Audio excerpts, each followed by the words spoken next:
In today's episode, I'm the 33rd technician here? No pressure then. You should put that info on your website. Just move the elevator somewhere more convenient. You have to turn it on. Before we get started, make sure to subscribe so you will never miss a video. So let's get started. I'm the 33rd technician here? No pressure then. Once again, I've enjoyed a few beers, and whilst perusing Reddit and reading TFTS awesomeness, I felt drawn to regale y'all with another tale from my past. For a few years, I worked for a large telecom company in the US who delivered IPTV, internet, and voice over their circuits. It was my bridge from retail to the real IT work I do today, and while I detested climbing poles, attics, and crawling under houses, I rather enjoyed the work. I have the innate skill of following the wire. As with any wired circuit with an issue, no matter what tools you have at your disposal, the real work was chasing it down and knowing where to look and what to look for. I wasn't the top technician by numbers, but I was the guy managers would call out to deal with escalations. This job was one of those. A guy who'd had our service for a few years once again had intermittent issues. My favorite. Unless it went out of service, OOS, while I was there was very little I could do besides inspect and test every segment of the wire path I had access to. I told my manager as much. He said to just do the best I could. Fine, whatever, hopefully waving my magic wand works today. I call ahead, do my usual remote tests. Of course, everything looks perfect right now. Drive down, knock on the door, introduce myself. Tell him my manager sent me out specifically to deal with this problem. The guy laughed. Let me show you how many of y'all have been sent here to do precisely that. He opens a composition book and shows me a list of technician names, IDs, dates, and times. You mind signing in? I honestly laughed in absurdity. Shaking my head, I write my own name, ID, today's date, and the time on my watch. When I'm done, I count, and there were 32 other names above mine, dating back over the last 4 years. Sir, unless I'm mistaken, you've had issues with our service ever since you've had it installed. Why the hell are you still with us? Well, I love the service when it works, which is most of the time. I'll never go back to cable. When it doesn't, it is annoying, of course. Something is wrong somewhere, and I figure if I keep calling enough, eventually someone will figure it out and fix it.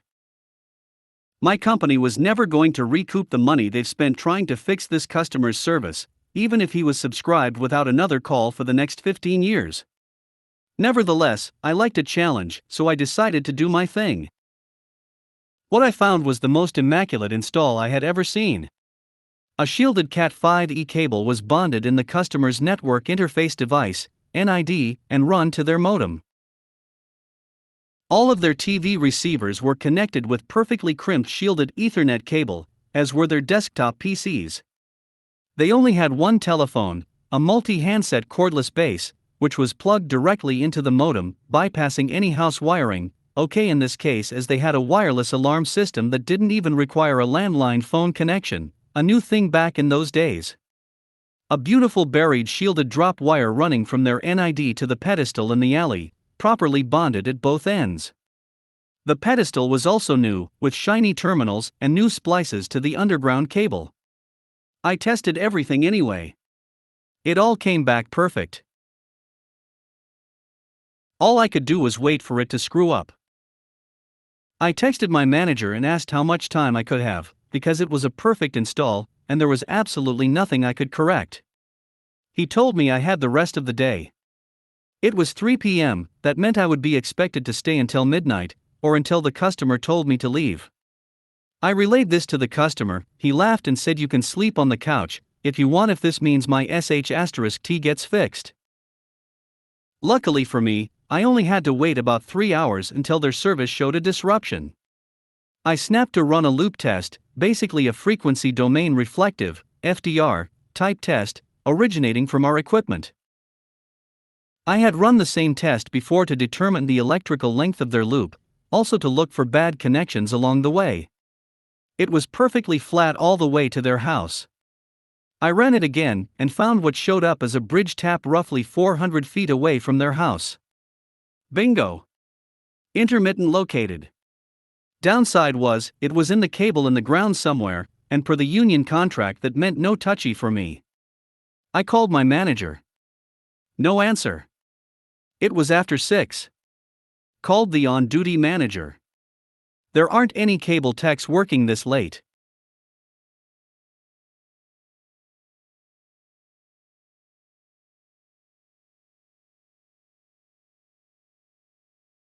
You'd have to put in a ticket for tomorrow. Of course tomorrow it'll be fine. I won't be able to convince the tech to measure and locate what I captured, and the job will get closed out no trouble found, which is a death sentence for us techs who dared to call them out in the first place. I'm going to find it myself.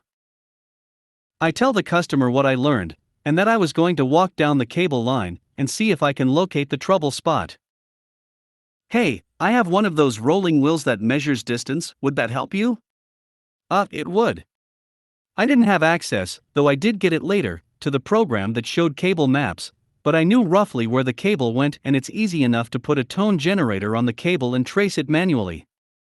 He went to dig it out of his garage, while I drove to the other end of the cable to disconnect it from the access multiplexer. I went back, got my wheel on a stick, put a tone generator on the end of his drop wire, and I started walking from the side of his house, to the alley, and then down to a street. Once I was approaching 400 feet, I came to a large pedestal on a corner of 2 streets. This seemed like the likely location for the trouble. I popped open the pedestal cover, and uncovered the worst rat's nest of wire I had seen to date in my career. Had to have been 250 pairs erupting in a tangled mess, insulation cracked and bare wires showing everywhere. No wonder this guy had trouble, probably everyone with service running through here had trouble. However, I'm only here to fix one pair, so I dive in with my toner wand looking for the chimes of my tone generator. Several patient minutes and several shocks later, ringer voltage hurts y'all, I finally located their pair. I cut off the damaged segment, put it in my pocket, and spliced the pair back together. Put everything back, walked back to the house, and showed the wire to the customer. Here's the trouble, sir. It was intermittently making contact with other wires. He grinned and said, I hope you'll understand if I say I'll see it when I believe it. I grinned back and said I wouldn't have it any other way. Here's my number, call me if it happens again. Drove back to the box, hooked his wires back up, got my tone generator back, hooked his end back up, did my end of job tests, and got the hell out of there. I kept those wires as a trophy at my little desk at work. No one gave me any sh*t about it. I kept tabs on that account while I still worked there, looking at his line history every now and then, and he didn't have a single outage after that day. No phone calls. Victory was mine, we had a happy customer to boot, and I went to work to get access to the aforementioned cable maps that would make future jobs easier to work, should I find myself left hanging out to dry again. You should put that info on your website. Long-time lurker, first-time poster. This happened today, but I had a busy day so I don't remember all the details. I work as a technical support agent for a smart home company. We support the customers in cases where they have technical difficulties with our products. This guy called today, asking why his device is not working properly. Turns out he does not fulfill the first and only requirement to install our product. I informed him of this. His answer? You should put that information on your stupid website. Sir. We do state this on our website, if you check the following information. I read lots about your product before buying it, it did not say so when I bought it. Sir, our shop and information page explain this. No, it does not. May I ask where you purchased our product? Oh, I purchased it on some weird website. Oh. So yeah, at least he realized his mistake and decided to contact his seller. Just move the elevator somewhere more convenient. Network cabling technician for an investment bank. Early shift. Get a ticket handover from late shift, came from network operations. There's a switch with hostname X that's offline. Kindly verify power with visual check. Search the hostname in the database of network equipment in all the data centers and IDFs, can't find the thing. Well, that's odd. Late shift guy calls in, I'm gonna be late, hungover. But if NETOPS calls, the elevator is down. The what? The elevator. You know that ticket about the down switch? It's a smart elevator, but the elevator is down. So where is the switch? On top of the elevator. Ah, okay. Don't want to know how he found that out. Kick the ticket back to network operations. Elevator is offline and undergoing maintenance. Switch is in elevator, ergo switch is also offline. Ticket is kicked back. Network operations, can you turn it back on? To gain access to the switch, I'd have to have an Otis technician move the elevator, and if they could do that, I wouldn't need to gain access to the switch. Well, when can we expect the switch back on? When Otis fixes the elevator, I'd imagine. I don't understand. Switches are supposed to be powered separately on standard rack PDUs. This is inconvenient. I send pictures of an electrician and 3 elevator repairmen in an open elevator shaft, and a picture of the switch in question in a small metal box affixed to the top of the elevator. Where do you think we could put a standard rack PDU? Well, can you move it to someplace more standard with the rest of the switches? Can I move this switch that controls the elevator away from the elevator? Oh. Network operations then contacts network deployment. Is there any way we can turn this switch back on? I turn to the late shift guy, as this game of email tag has gone on all day. Now it's my turn to drink. You have to turn it on. Long-time reader of all these brilliant tales, and thought I'd throw mine in the mix.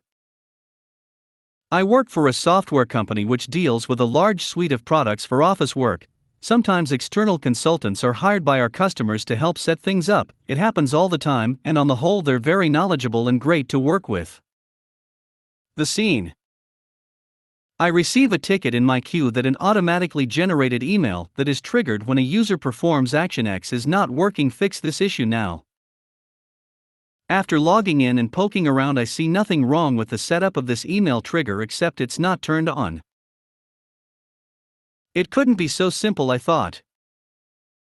I decide this consultant must have turned it off so no emails are sent to annoy him if it does work, or he is making changes and disabled it while doing so. It's a test system after all.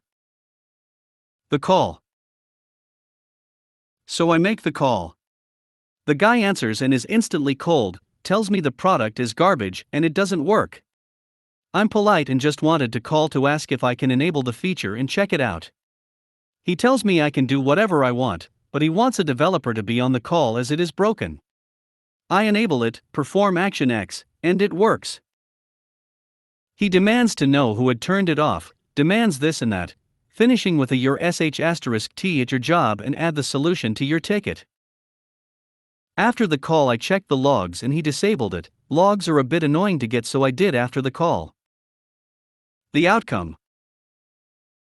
Our team is pretty small and we have the customers who are regular ticket senders, and this guy was one of them, but was my first time dealing with. So I let my manager know and she says no worries. The consultant gave me some terrible feedback, and my manager deemed it necessary to call them. I wish I got to hear that call, but she summed it up with, I told him sometimes it's hard to admit that it's as simple as turning it on, and maybe he should review his work before sending another ticket, and apparently this wasn't appreciated, and hung up. I also recorded that call. And my manager has it saved for his next flare-up.